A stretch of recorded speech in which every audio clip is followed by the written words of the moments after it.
स्वदेशी पूज्यते राजा विद्वान सर्वत्र पूज्यते तपाती राजा आणि राजांती नरकवा. तपश्चर्या केल्यामुळेच राज्य प्राप्त होते आणि ते राज्य टिकवणे म्हणजे अत्यंत कठीण आहे. राजाने प्रजा ही आपली मुलं समजून राजकारभार हाकावा, नाहीतर मी राजा आहे, मी मोठा आहे, मी करेल तीच पूर्व दिशाचे समजून न्यायाला पायाखाली तुडवून अन्यायाचा थैमान घातलं तर अशा राजाचा राजडोला कधी ढासळल्याचे राहत नाही. म्हणून ब्रह्मानंद स्वामींनी म्हटलं आहे, कोई गर्व करणार मूर्ख सब दुनिया फोनी है, विंशी जाए सपनों की माया, जमान जने का फोनी है. तो ब्रह्म रुद्र इंद्र जल जाए तो क्या तेरी जिंदगानी है, पल भर में होई नाश तो व्यर्थ बड़ा अभिमानी है. देवादिकांचा गर्व सुद्धा शेवटी कडेपर्यंत जाऊ शकला नाही, पण माणसांचा गर्व काय शेवटपर्यंत जाणार आहे. म्हणूनसाठी माणसाने काय केलं पाहिजे की जाई जुईचा मांडव आपल्या दारात नाही घातला तर चालेल, जाई जुईचा मांडव आपल्या दारात नाही घातला तर चालेल, पण मायेचा मांडव मात्र शेजाऱ्याच्या दारापर्यंत घालावा. यालाच खरा जातीवंत माणूस म्हटलं जातं. नाहीतर चाल ठेवायची राजहंसाची आणि वागणूक ठेवायची गिधाडाची, तू त्याच्या जिण्यावरती. अशा माणसाला या जगामध्ये कवडी मोल सुद्धा किंमत नाही. पण हो, आम्ही एकटेच बडबड करीत थांबलो, अजून सेवकाचा पत्ता नाही. नवीन सेवक भरती केलेले आहे. अरे वा, वेळीच हजर झाला. हवलदार, नित्य नियमाप्रमाणे प्रत्येक रविवारी आम्ही शिकारीसाठी जात असतो. आज जायची तयारी करा, हत्यारी घ्या आणि ताबडतोब शिकारीसाठी निघा म्हणजे झालं. हत्यारी घ्या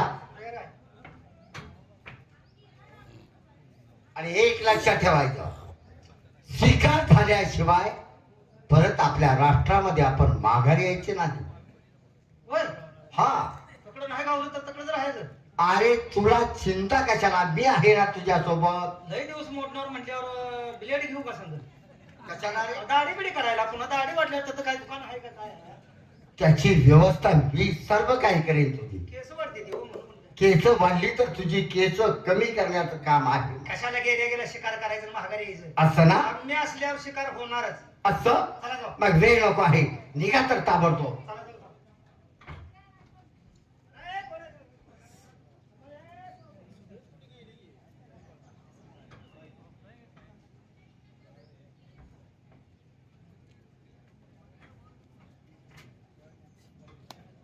जित्राबाबू कुठं असते? अरे जंगलामध्ये असता. फोन करून तर बघा कुठं ओळखाय.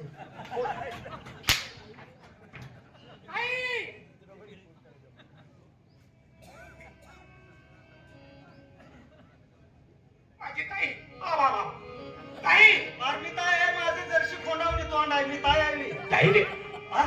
या जंगलात माझी ताई तुम्ही कुठं पाहिली का? अरे रे रे, थांब थांब थांब. महाराजे, अहो या जंगलात कोणतर पोरग रडतंय काय म्हणून. कोण आहे याची चौकशी करायला हवी. हे बघा काय म्हणते या. बाजूला थांब ना, मी चौकशी करतो. विचारा. बाळ, आपण कोण, कुठून आला आणि या जंगलामध्ये असं भटकता आहात? बरोबर आहे. मी कोण, कुठला, या ठिकाणी आलो कसा, बरोबर. हे तुम्हाला सांगितल्याशिवाय तुमचा माझ्यावरती विश्वास नाही बसणार. आणि आम्हाला पटणार कसं? त्या जंगलच्या पलीकडे असणार जे कांचनपूर शहर आहे, हो, त्या कांचनपूर शहरचे राजे दयानंद महाराज, बर, हे माझे वडील. कांचनपूर शहर आहे आमचा. अगदी गोडी गुलाबीने चाललेला राज्य सुखा समाधानाने, पण कुणाचे तरी दृष्ट लागले आणि या संपत्तीसाठी भावाभावात वैरत्व निर्माण झालं. बर, ज्यांनी एका आईच्या उतरातून जन्माला आले त्याच भावाला एका संपत्तीचा मोह निर्माण झाला, म्हणून त्या धाकट्या भावानं थोरल्या भावाचा घात केला संपत्ती आपल्या ताब्यात घेण्यासाठी. बर, पण ज्यावेळी त्याच्या लक्षात आलं या संपत्तीचा आणखी एक वारसदार आहे, तो म्हणजे त्या थोरल्या भावाचा मुलगा वसंत. मग त्या हा रामखोरानं त्या आम्हाला दोघा भनी भवंडाला या ठिकाणी संपवण्यासाठी तस्करांच्या हवाली केलं. माझी आई जिवंत असताना तिला अंधार कोठडीत बंदी बनवला. त्या जंगलात तस्कर घेऊन आले, त्यांनी आम्हाला शिरछेद करण्याचा प्रयत्न केला, पण त्यांचं शस्त्र ताईची आणि तुझी आणि या आता जंगलात- कशी झाली? ते सांगतो या जंगलातून बाहेर पडत असताना त्या तस्करांनी सोडून दिलं म्हणून आम्ही या जंगलातून बाहेर पडण्याचा मार्ग शोधत होतो. पण मार्ग शोधत असताना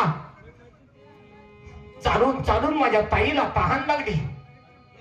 म्हणून एका झाडाखाली तिला थांबवली आणि पाणी भेटते का नाही ते पाहण्यासाठी गेलो. पण पाणी नाही भेटलं. म्हणून जेव्हा हातांगाने त्या काट्या कुट्यातून पळत आलो.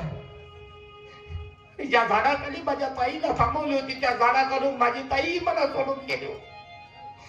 सगळं काही आमचं गेलं आणि या जंगलात मी एकटाच माझ्या ताईचा शोध घेतो. मला एक सांग, तुझं नाव काय? माझं नाव वसंत. तुझ्या बहिणीचं नाव? माझ्यापासून दूर गेलेली माझी ताई वेणू. आणि तुझ्या आईचं नाव? माझ्या आईचं नाव सत्यवती. वसंत, अरे मला तू नाही ओळखलंस, कधी पाहिलंच नाही, तर मला तू कसा ओळखणार? म्हणजे कोण आहे आपण? वसंत, अरे तुझा आबाची मामा सत्यवती माझी बहीण आहे. वसंत मामा, वसंत.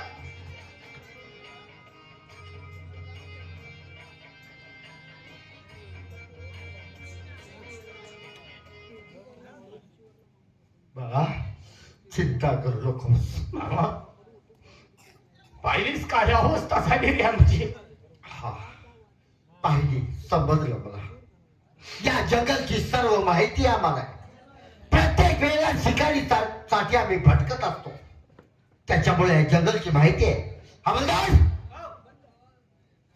या जंगल का कोना कोना छान मारा आणि माझ्या बेलूचा शोध घ्या. आम्ही एका बाजूनं, वसंत एका बाजूनं आणि तू. चला, वेळ नको आहे. या जंगलमध्ये फार मोठे प्राणी आहे, कदाचित तिच्यावरती जर हल्ला केला. ताई मामा, माझं मन मला सांगते माझी ताई नक्की मला भेटणार. कारण आम्ही कोणावरती कधी अन्याय अत्याचार केला नाही रे. मग तो परमेश्वर आमच्यावरती का अन्याय अत्याचार करेल? तर मामा, माझ्या ताईचा प्रथम शोध घेऊया. चला, ताबडतोब निघायला हवं.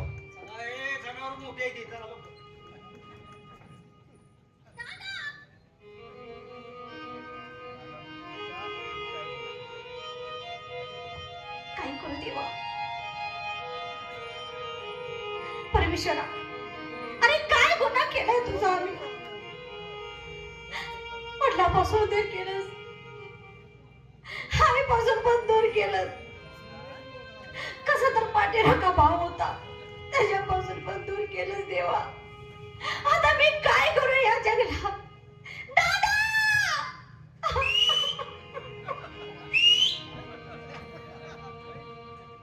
दादा येणार आहे तुझ्याशिवाय मला कोणी नाही. दादा, दादा,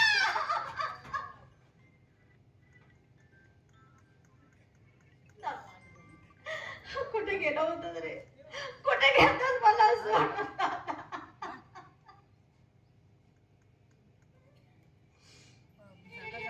ताई, नाही तुम्ही तुला सोडून गेलो. अगं तुझ्यासाठी स्वतःच्या जीवाची पर्वा न करता ज्या ठिकाणी तुला थांबवली त्या ठिकाणी आलो. खाली येऊन पाहतो तो राबागी भाऊ तुझ्या मायेला मुकला होता ग. त्यावेळी मनात नको नको ते विचार आले. या जंगलातल्या एखाद्या हिंस्र प्राण्याची शिकार तर झाली नसेल. काही का सोडून गेलीस का मला? म्हणजे मी तुला जर झालो तो काय? नाही दादा, माझ्या सुद्धा मनाला तसंच वाटलं देवा. मी माझ्या दादाला पाणी नाही घालवले. ह्या जंगलची माझ्या दादाला माहिती नाही. एखाद्या वाघानं माझ्या दादाला गेलं तर मी माझ्या दादाला कुठं हुडकू? म्हणून तुझा शोध घेऊन तुझ्या पाठोपाठ आले. पण आता तर मला सोडून जाऊ नको. नाही ताई, जोपर्यंत या शरीरात प्राण आहे तोपर्यंत तुझी साथ नाही सोडणार. पण नाही, त्या परमेश्वराची सुद्धा लीला आघात आहे ग. अगं तुझा शोध घेत असताना आपल्याला आणखी एक रक्ता नात्याचं माणूस भेटलं. कोण? आपले मामा. प्यानो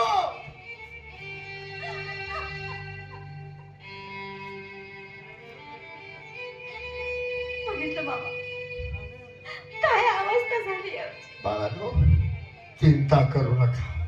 हा तुमचा मामा खंबीरपणे तुमच्या पाठीशी उभा राहील. या ठिकाणी जंगलामध्ये थांबवून चालणार नाही. आपण आपल्या राष्ट्रामध्ये जाऊ. मामा, बोल. माझी एक विनंती आहे हो. कोणती विनंती करते? माझ्या आईची आणि माझी भेट घालून द्यावं थोडे. माझ्या आईला कधी बघित झाले हो. माझी आई कशी असते. मी तुला शब्द देतोय, वचन देतोय. लवकरच तुझ्या आईची आणि तुझी भेट घालून दे, हा माझा तुला शब्द आहे. चला, वेळ नको आहे. आता दुःख आवरा. आता रडायचे दिवस तुमचे नाही. ज्या हरामखोरानं हा वनवा पेटवलेला आहे, हे दिवस रडायचे त्याचे आहे. त्याची चिंता करू नका. चला तर मग. चला पोरं जरा मला घेऊन जाऊया. चला पोरांना खेळायला सायकली घेऊ का?